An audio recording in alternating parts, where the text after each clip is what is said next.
నమస్కారం సిటీ వార్తలకు స్వాగతం. ప్రధానమంత్రి నరేంద్ర మోదీపై ఉన్న నమ్మకంతోనే ఢిల్లీ అసెంబ్లీ ఎన్నికల్లో బీజేపీ ఘన విజయం సాధించిందని ముఖ్యమంత్రి చంద్రబాబు అన్నారు. ఢిల్లీ ఎన్నికల ఫలితాలపై ఉండవల్లిలోని తన నివాసంలో ఏర్పాటు చేసిన మీడియా సమావేశంలో సీఎం చంద్రబాబు మాట్లాడారు. ఢిల్లీ ప్రజలు సరైన సమయంలో సరైన పార్టీని ఎన్నుకున్నారన్నారు. దేశ రాజధాని ఢిల్లీలో ప్రజలు విజ్ఞతతో ఓటు వేసి బీజేపీని గెలిపించారని అన్నారు. దేశంలోని ప్రజలందరి ఆత్మ గౌరవానికి సంబంధించిన గెలుపు ఇది. దేశ రాష్ట్ర రాజధానులు ప్రజల ఆకాంక్షలు తీర్చేవిగా ఉండాలి. వాతావరణ కాలుష్యం, రాజకీయ కాలుష్యం ఢిల్లీని మార్చేశాయి. సుస్థిర అభివృద్ధి విధానం ప్రధాని మోడీ అమలు చేస్తున్నారు. మన దేశానికి రైట్ టైంలో రైట్ లీడర్ మోదీ అని అన్నారు.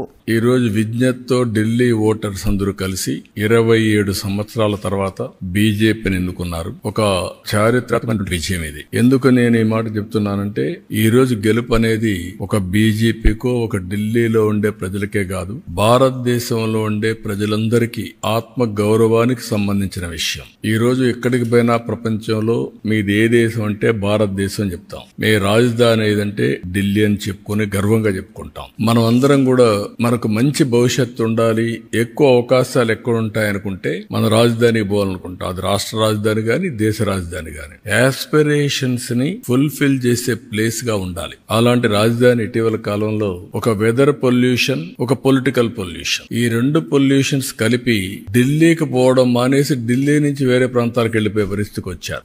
వైకాపా పాలనలో ఏపీలో మద్యం మాఫియా తయారైంది. ఏపీ, ఢిల్లీలో అమలు చేసిన పాలసీలకు విజయం దక్కలేదు. ప్రజల ఆకాంక్షలను వారు పట్టించుకోలేదు. ఓటేసిన పాపానికి ప్రజల భవిష్యత్తును కాటేశారు. ఏపీ, ఢిల్లీ ప్రజలు తప్పు తెలుసుకుని కష్టాల నుంచి బయటపడ్డారని అన్నారు. ఢిల్లీలో జరిగిన లిక్కర్ ఇది నథింగ్ కంపేర్ టు ఆంధ్రప్రదేశ్. ఎవరైనా సరే లిక్కర్ లో ఇన్వాల్వ్ అయిన వాళ్ళు ఇంతవరకు ఆ ఫ్యామిలీస్ కూడా బాగుపడవు. అంటే అది పాపిస్ట్ డబ్బులు. రెండోది, పేదవాళ్ళ ఆరోగ్యాన్ని సర్వనాశనం చేసి మీరు ఎంజాయ్ చేయడానికి ఎవరిచ్చారు మీకు అధికారం? రూలర్స్ కి. మామూలుగానే లిక్కర్ అనేది నేనున్నప్పుడే ఈఎన్ఏ ఎక్స్ట్రా న్యూట్రల్ ఆల్కహాల్ తయారు చేశాను 2 times న్యూట్రలైజ్ చేయడానికి. ఎందుకు? అందులో ఉండే ఇంప్యూరిటీస్ అన్ని పోవాలి, కొంతవరకు అనేది అవుతుందని. ఇప్పుడు మీరేం చేశారు? రా లిక్కర్ ఇచ్చే పరిస్థితికి వచ్చారు. టోటల్ గా ఆ లిక్కర్ తాగితే ఏమవుతుందో తెలియకుండా కిడ్నీస్ ఫెయిల్ కావడం, చాలా సమస్యలు వచ్చాయి. సిస్టాన్ని మొత్తం సర్వనాశనం చేశారు. డిస్టిలరీస్ లాగేసుకుని డిస్ట్రిబ్యూషన్ అంతా విళ్లే చేసి సెకండ్స్ అమ్మి ఆ నుంచి ఎక్కడ చూసినా ఆన్లైన్ పేమెంట్స్ లేకుండా చేసే పరిస్థితికి వచ్చాయి. కేవలం అవినీతి రహిత సమాజం కోసమే ఢిల్లీ ప్రజలు కేజ్రీవాల్ ను గద్దెనెక్కించారని కేంద్ర సహాయ మంత్రి పెమ్మసాని చంద్రశేఖర్ తెలిపారు. కానీ ఆయనపైనే అవినీతి ఆరోపణలు రావడంతో ప్రజలు తిరస్కరించారని అన్నారు. అరవింద్ కేజ్రీవాల్ కు ప్రజలు 10 సంవత్సరాలు అవకాశం ఇచ్చినా ఎటువంటి అభివృద్ధి పనులు చేయలేదని గుర్తు చేశారు. కనీసం ఢిల్లీలో పారిశుద్ధ్యం కూడా మెరుగుపరచలేదని అన్నారు. అందుకే దేశాన్ని అన్ని రకాలుగా అభివృద్ధి చేస్తున్న బీజేపీ వైపు ప్రజలంతా అడుగులు వేసి మోడీ ప్రభుత్వాన్ని గెలిపించారని అన్నారు. మీరు ఢిల్లీ వెళ్ళి చూస్తే ఈ రోజున రోడ్లన్నీ చాలా ఫిల్తీగా ఉన్నాయి. అంటే కనీసం చెత్త తీసుకెళ్లే మెకానిజం కూడా ఆయన బిల్డ్ చేయలేకపోయారు. ఢిల్లీలో ఎంప్లాయ్మెంట్ కోసం చుట్టుపక్కల ఉన్నటువంటి నార్త్ ఇండియన్ స్టేట్స్, ఉత్తరప్రదేశ్ కానీ, బీహార్ కానీ, లేకపోతే హర్యానా నుంచి కానీ చాలామంది వస్తారు. రోజు రోజుకి క్రౌడెడ్ అవుతూ ఉంది. అక్కడ వాటర్ సప్లై కానీ, ఆ జనాభా పెరుగుదలకు కావాల్సిన డ్రైనేజెస్ కానీ, వీటన్నిటిని ఒక ప్రణాళికబద్ధంగా చేసినటువంటి పరిస్థితి లేదు. నేను అక్కడ తిరిగినప్పుడు ఎమ్మెల్యేలు వచ్చి ప్రజలతో మమేకమైనటువంటి పరిస్థితి లేదు. వాళ్ళ సమస్యలు తెలుసుకునేటువంటి పరిస్థితి లేదు. సో ఇంకా థర్డ్ టైం కూడా ఇదే గవర్నమెంట్ చూడాలనేది వాళ్ళ ఉద్దేశం కాదు. మీరు అదేవిధంగా ఇటు సైడ్ చూస్తే ఎన్డీఏ కానీ, బీజేపీ కానీ, అరవింద్ కేజ్రీవాల్ గారు ఆయన వచ్చిన విధానం ఆ రోజు అవినీతి రహిత సమాజం గురించి వచ్చి, మరి ఆయన అంటే అలాంటి వాళ్ళు తప్పులు చేస్తా పోతా ఉంటే ఏంటంటే ఈ అవినీతిని, ఈ కరప్షన్ మనం ఎప్పటికీ మార్చలేం అనేటువంటిది సమాజంలో వస్తుంది. దాన్ని కూడా హర్షించరు ప్రజలు. వీటన్నిటి దృష్ట్యా ఈ రోజున అపజయం ఆయనకి. కేవలం సంక్షేమమే చేస్తామంటే ప్రజలు స్వీకరించే పరిస్థితిలో లేరని, అందుకే ఏపీలో జరిగిన విధంగానే ఢిల్లీ ప్రజలు బీజేపీకి పట్టం కట్టారని ఎంపీ కృష్ణదేవరాయలు అన్నారు. జేకేసీ కాలేజీ ఆవరణలో జరిగిన చుక్కపల్లి రమేష్ కు చెందిన పైనీర్ కార్ షోరూంలో మహేంద్ర కంపెనీ ఎలక్ట్రిక్ కార్ల బుకింగ్ ప్రారంభ కార్యక్రమంలో ఎంపీ శ్రీకృష్ణదేవరాయలు పాల్గొన్నారు. ప్రజల సంక్షేమం, అభివృద్ధి రెండూ ఉంటేనే స్వాగతిస్తారని, దానికి ఉదాహరణే ఢిల్లీ ఎన్నికల ఫలితాలని అన్నారు. గత ప్రభుత్వం కంటే రైల్వే ప్రాజెక్టులు 10 రెట్లు ఎక్కువగా రాష్ట్రానికి తీసుకొచ్చామని తెలిపారు. రాష్ట్రంలో అన్ని అనుమతులు పొందిన ఏకైక ప్రాజెక్టు వరికపుడిసెల అని త్వరలోనే చంద్రబాబు నాయుడు ఆధ్వర్యంలో ప్రాజెక్టు పనులు మొదలు పెడతామని వెల్లడించారు. రైల్వేకి సంబంధించి హైయెస్ట్ 10 రెట్లు ఎక్కువగా లాస్ట్ ఇయర్తో కంపేర్ చేస్తే ఈ ఇయర్ 10 రెట్లు ఎక్కువగా కూడా కేటాయించడం జరిగింది రైల్వేకి సంబంధించి ఆంధ్ర రాష్ట్రానికి. ఢిల్లీ రిజల్ట్ అందరూ చూస్తూ ఉన్నారు కదా. ఏదైతే కేవలం సంక్షేమం ఒకటే చేస్తాం, ఇక్కడ ఆంధ్ర రాష్ట్రంలో ఏం జరిగిందో ఢిల్లీ కూడా అదే జరిగింది. కేవలం సంక్షేమం ఒకటే చేస్తాం, అభివృద్ధి చేయము అంటే కనుక ప్రజలు ఒప్పుకోవట్లేదు అనేదానికి ఉదాహరణ ఇది. ఢిల్లీలో కూడా అదే చూపించారు. మనము రాష్ట్రానికి సంబంధించి ఇరిగేషన్కి సంబంధించి అడుగుతున్న పెద్ద ప్రాజెక్ట్ ఏమిటి అంటే ఏదైతే గోదావరి నుంచి పెన్నాకి తీసుకుని వచ్చి వాటర్ ఇంటర్లింకింగ్ ప్రాజెక్ట్ చేద్దామనేది అడుగుతా ఉంది, చేద్దామని ముందుకు వెళ్తా ఉంది. ముఖ్యమంత్రి గారు ఎక్కడికి వెళ్ళినా కానీ అడుగుతా ఉంది. మొన్న నేను కూడా కలవడం జరిగింది ఫైనాన్స్ మినిస్టర్ గారిని, మళ్ళీ ఒకసారి ఆవిడ కూడా దాని గురించి వర్కౌట్ చేస్తూ ఉన్నారు. దాన్ని ఏ విధంగా ఫైనాన్షియల్గా Mahindra company new variants electric కార్లను ఎంపీ కృష్ణదేవరాయలు గుంటూరులో ప్రారంభించారు. జేకేసీ కాలేజ్ ఆవరణలో చుక్కపల్లి రమేష్ పైనీర్ కార్ షోరూంలో మహేంద్ర కంపెనీ వారు ప్రవేశపెట్టిన ఎలక్ట్రిక్ కార్లను ఎంపీ కృష్ణదేవరాయలు ప్రారంభించారు. ఈ సందర్భంగా ఎంపీ కృష్ణదేవరాయలు మీడియాతో మాట్లాడారు. ప్రస్తుతం దేశంలో వస్తున్న కొత్త టెక్నాలజీలను అందరూ ప్రోత్సహించాలని సూచించారు. ఎన్నో సంవత్సరాలుగా నగరంలో చుక్కపల్లి రమేష్ ప్రారంభించిన పైనీర్ షోరూం ప్రజలకు విశ్వసనీయంగా పనిచేస్తుందని చెప్పారు. ఈ కార్యక్రమంలో చుక్కపల్లి రమేష్, కిషోర్, మనోమోహన్ కృష్ణ తదితరులు పాల్గొన్నారు. మ్యానుఫ్యాక్చరింగ్ కెపాసిటీని ఇండియాలో పెంచడం అనేది మనం ఈ మహీంద్రా కంపెనీ వైపు నుంచి, ఈ కొత్తగా వస్తున్న కార్ల వైపు నుంచి, ఎలక్ట్రిక్ కార్ల వైపు నుంచి ఈరోజు మార్కెట్లో తీసుకొస్తున్న దాన్ని బట్టి మనం చూడొచ్చు. దాన్ని మనం అందరం కూడా గర్వంగా చూడాలి, అందరం గర్వించాల్సిన అంశం. కాబట్టి దీన్ని మీడియా ద్వారా ప్రజలందరూ కోరుకునేది ఏంటంటే మన కంపెనీ, మన భారతదేశ కంపెనీ, మనం బాగా ఎంకరేజ్ చేయాలి. మంచి క్వాలిటీతో చేస్తూ ఉన్నారు కాబట్టి వాళ్ళందరినీ కూడా మనం ఎంకరేజ్ చేద్దాం. ఎంకరేజ్ చేస్తూ మరింతగా మనం ఆత్మనిర్భర్ భారత్ అంటే భారతదేశంలో ఎక్కువ ఏదైతే ప్రొడ్యూస్ అవుతాయో వాటిని మరింతగా ఎంకరేజ్ చేస్తే మంచిదనేది కోరుతూ మరొకసారి రాకేష్ గారికి అలాగే రమేష్ గారికి అందరికీ కూడా all the best. I'm sure దాకా ఎంత అయితే బాగా చేశారో దానికంటే ఇంకా 10 బాగా చేస్తారని ఆశిస్తాం. తూర్పు ఎమ్మెల్యే నసీర్ అహ్మద్ ప్రజా దర్బార్ నిర్వహించారు. ప్రజల నుండి సమస్యలను, వినతులను స్వీకరించిన ఎమ్మెల్యే సమస్యల పరిష్కారానికి ఆయా శాఖల అధికారులకు పంపి సమస్యలు పరిష్కరిస్తానని భరోసా కల్పించారు. ప్రజల నుండి సమస్యలను, వినతుల్ని స్వీకరించిన ఎమ్మెల్యే సమస్యల పరిష్కారానికి ఆయా శాఖల అధికారులకు పంపి సమస్యలు పరిష్కరిస్తానని భరోసా కల్పించారు.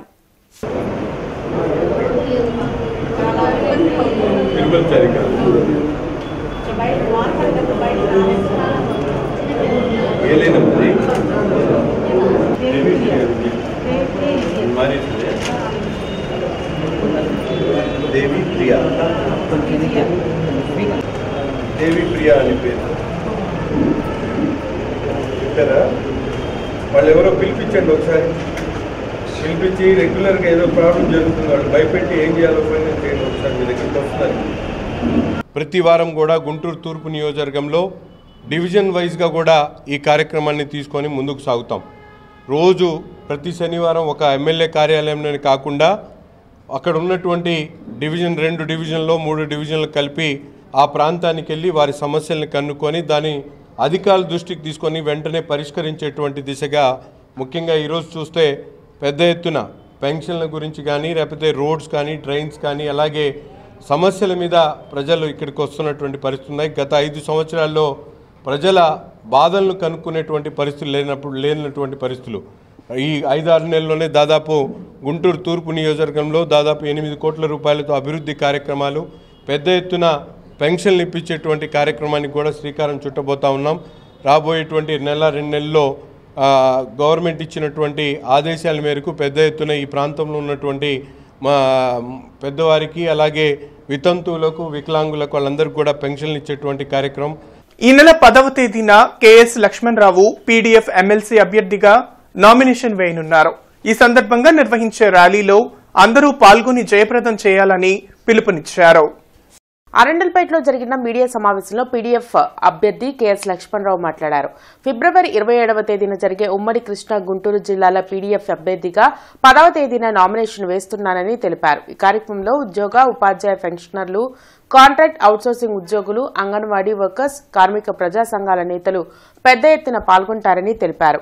శాసనమండలిలో టీచర్లకు కేటాయించిన సీట్లపై రాజకీయ జోక్యం ఏర్పడిందని విమర్శించారు. గుంటూరు ఛానల్ వరికపూడిసెల కౌలు రైతుల గురించి ఎన్నో పోరాటాలు చేశామని గుర్తు చేశారు. నన్ను నమ్మి ఓటు వేసి గెలిపించండి, మీ సమస్యపై నేను గలమెత్తుతానని హామీ ఇచ్చారు. శాసనమండలిలో నిర్మాణాత్మక ప్రతిపక్షం అవసరమని కెఎస్ లక్ష్మణరావు అన్నారు. కార్యక్రమం అవగాహన సంస్థ శివరామిరెడ్డి, కుమార్, యూటీఎఫ్ హనుమంతరావు, నల్లికాంత్, రాజశేఖర్ తదితరులు పాల్గొన్నారు. 10వ తేదీ సోమవారం నాడు నేను నామినేషన్ వేయబోతా ఉన్నాను. వెంకటేశ్వర విజ్ఞాన మందిరం నుండి కలెక్టర్ కార్యాలయం వరకు ర్యాలీగా వెళ్లి ఈ నామినేషన్ వేయబోతా ఉన్నాను. ఈ నామినేషన్ కార్యక్రమాన్ని విజయవంతం చేయాలని మీ ద్వారా గుంటూరు జిల్లా ప్రజలకి, అలాగే అనేక ఈ నియోజకవర్గంలో ఇప్పుడు దాదాపు 6 జిల్లాలు ఉన్నాయి.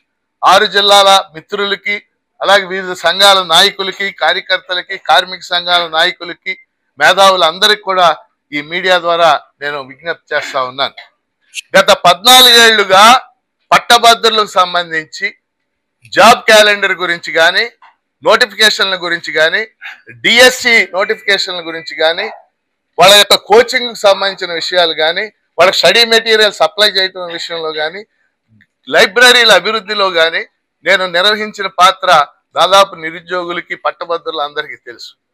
ఈ రోజు ఉన్నటువంటి పరిస్థితుల్లో ఒక ప్రతిపక్షం, నిర్మాణాత్మక ప్రతిపక్షం అవసరం. ఆ పాత్ర పీడీఎఫ్ గా మేము పోషిస్తామనేది నేను చెప్పదలుచు.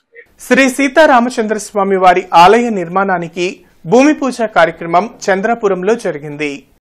పటాభిపురం మెయిన్ రోడ్లోని చంద్రాపురంలో శ్రీ సీతారామచంద్ర స్వామి వారి మందిర నిర్మాణానికి శంకుస్థాపన కార్యక్రమం జరిగింది. ఈ సందర్భంగా ఆహ్వాన కమిటీ సభ్యులు ఈరంటి వరప్రసాద్ బాబు మాట్లాడుతూ గత 40 సంవత్సరాలుగా ఇక్కడ రాముల వారికి ఉత్సవాలు నిర్వహిస్తున్నామని తెలిపారు. దేవాలయం జీర్ణోద్ధారణ చేసి దాతలు, కమిటీ సభ్యులు సహకారంతో శ్రీరామచంద్రుల వారికి దేవాలయం నిర్మించేందుకు ఈ రోజు శంకుస్థాపన చేశామని తెలిపారు. ఈ కార్యక్రమంలో కమిటీ సభ్యులు బడుగు వెంకటరమణ, అంకరాజు నరసింహమూర్తి, ముత్యం నరేంద్ర, అన్నంనేని వెంకటేశ్వరరావు, జట్టిబాబు, చిరుమాబిళ్ల రాంబాబు, గోవాడ శివకుమార్, ఏ శివరామకృష్ణరెడ్డి తదితరులు పాల్గొన్నారు. ఈ ఆలయాన్ని జీర్ణోద్ధరణ చేసి కొత్తగా ఆలయాన్ని నిర్మిస్తున్నాం.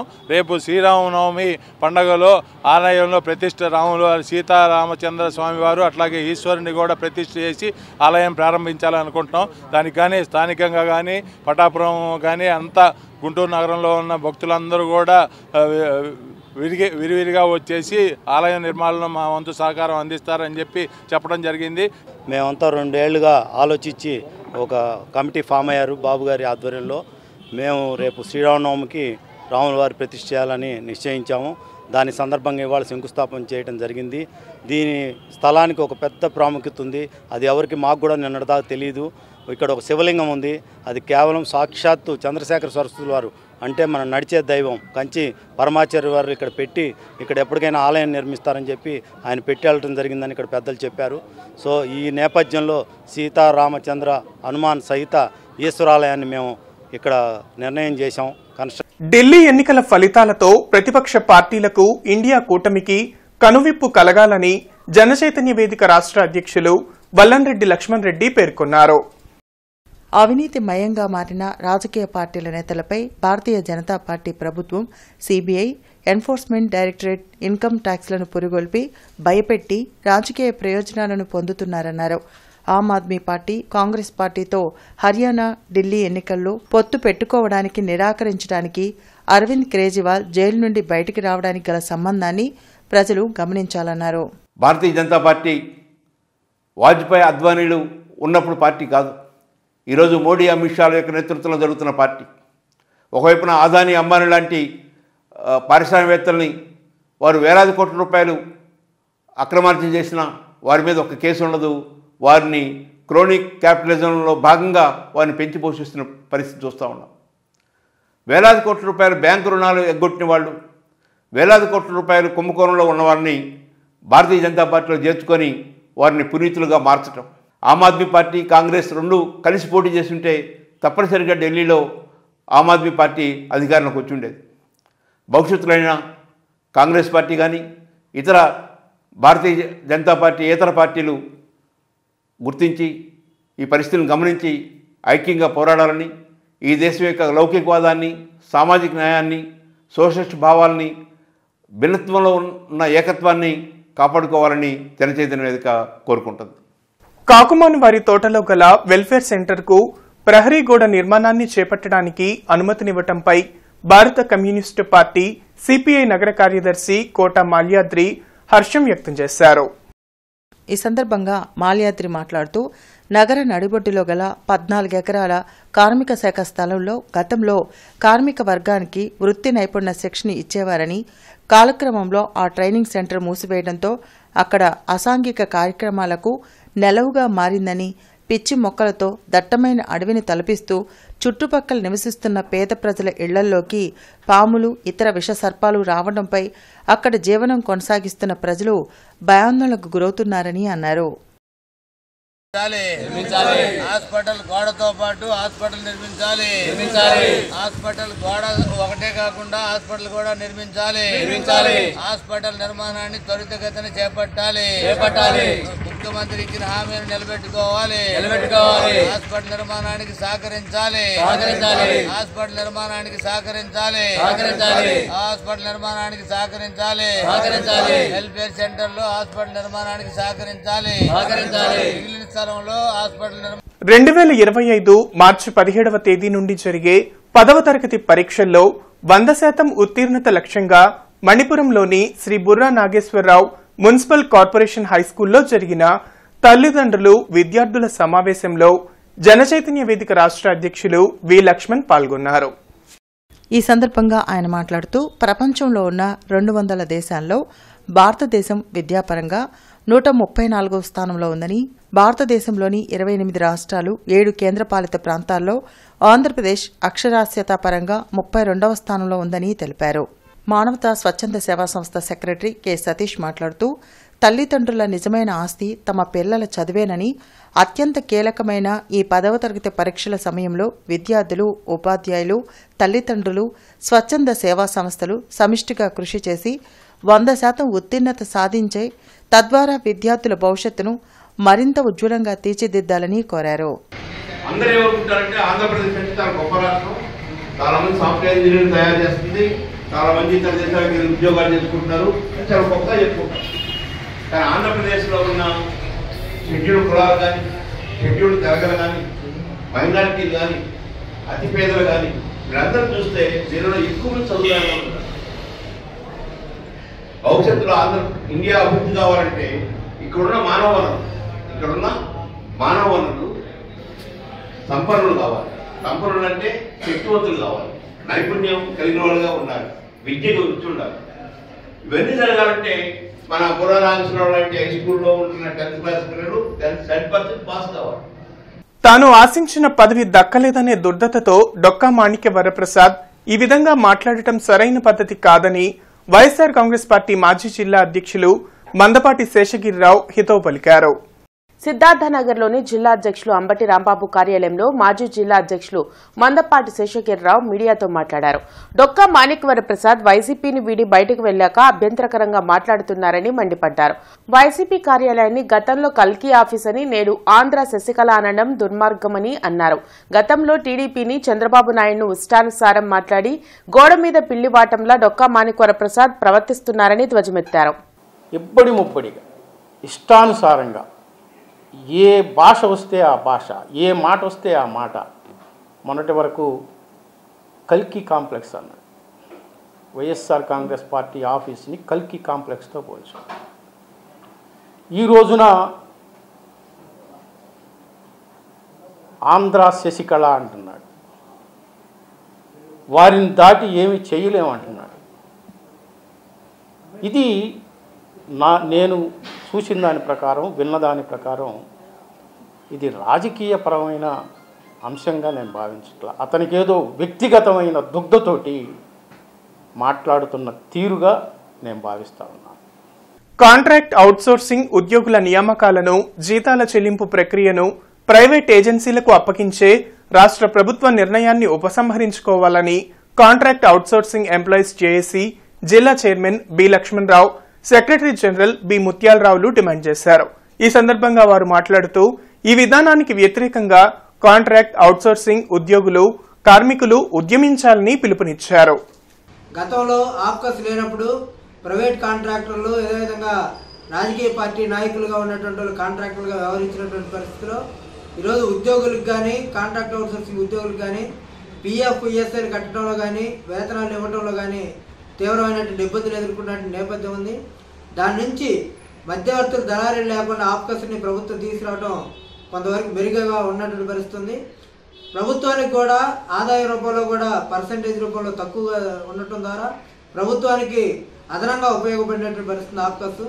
ఈ వ్యవస్థ నుంచి మెరుగైన వ్యవస్థకు తీసుకెళ్లాలంటే కాంట్రాక్ట్ అవుట్సోర్సింగ్ ఉద్యోగులకు సంబంధించిన జీతాలు చెల్లించే దానిలోనూ పిఎఫ్ ఈఎస్ఐ చెల్లించే దానిలో కూడా తీవ్రమైన జాప్యం జరగటం, ఆ కార్మికులకి అన్యాయం జరగటం చూసాం. మళ్ళీ అదే దళారీ వ్యవస్థ వస్తే కాంట్రాక్ట్ అవుట్సోర్సింగ్ ఉద్యోగులకు సంబంధించిన జీతాలు నెలల తరబడి బకాయిలు ఉండటం, పిఎఫ్ ఈఎస్ఐ సక్రమంగా చెల్లించకపోవడం అనేటువంటి సమస్య మళ్లీ ఉత్పన్నమైంది. అందుకని రాష్ట్ర ప్రభుత్వం ఒకవేళ అవుట్సోర్సింగ్ కార్పొరేషన్ ని రద్దు చేసేట్లయితే మొత్తం హిందూ కళాశాలలో స్కూల్ ఆఫ్ అప్లైడ్ సైన్సెస్ విభాగం వారు నిర్వహిస్తున్న సావిష్కార్ కార్యక్రమం ముగిసింది. ఈ ప్రదర్శనలో రోబోటిక్ గేమ్స్, వ్యవసాయ రంగంలో రోబోటిక్ అనువర్తనాలు అందరినీ విశేషంగా ఆకట్టుకున్నాయి. ఈ ప్రదర్శనలో ఇతర కళాశాలలకు చెందిన అనేక మంది విద్యార్థులు పాల్గొన్నారు. ముగింపు సందర్భంగా విద్యార్థులు నిర్వహించిన కల్చరల్ యాక్టివిటీస్ అందరినీ ఆకర్షించాయి. కార్యక్రమంలో కళాశాల కార్యదర్శి చెరువు రామకృష్ణమూర్తి మరియు డైరెక్టర్ డాక్టర్ జె ఉమామహేశ్వరరావు తదితరులు పాల్గొన్నారు.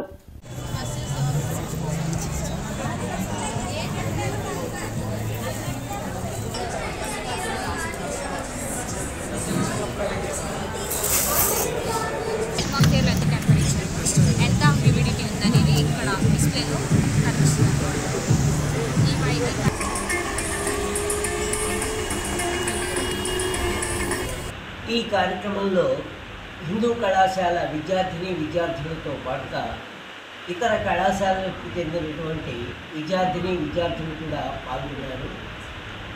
ఈ ప్రదర్శనలో ఈ స్కూల్ ఆఫ్ అప్లైడ్ సైన్సెస్ విభాగానికి చెందినటువంటి డిపార్ట్మెంట్స్ అన్నీ కూడా చాలా చురుకుగా పాల్గొన్నాయి. ముఖ్యంగా మల్టీమీడియాకి చెందినటువంటి ఆర్ట్ గ్యాలరీ, అదేవిధంగా అగ్రికల్చర్ వాళ్ళు నిర్వహించినటువంటి రోబోటిక్స్ అనువర్తనాలు వ్యవసాయంలో, అదేవిధంగానేమో ఈ కంప్యూటర్ సైన్సెస్ వాళ్ళు నిర్వహించినటువంటి రోబోటిక్ గేమ్స్ విద్యార్థులని విశేషంగా ఆకర్షించాయి. సిటీ న్యూస్ సమాప్తం. నమస్కారం.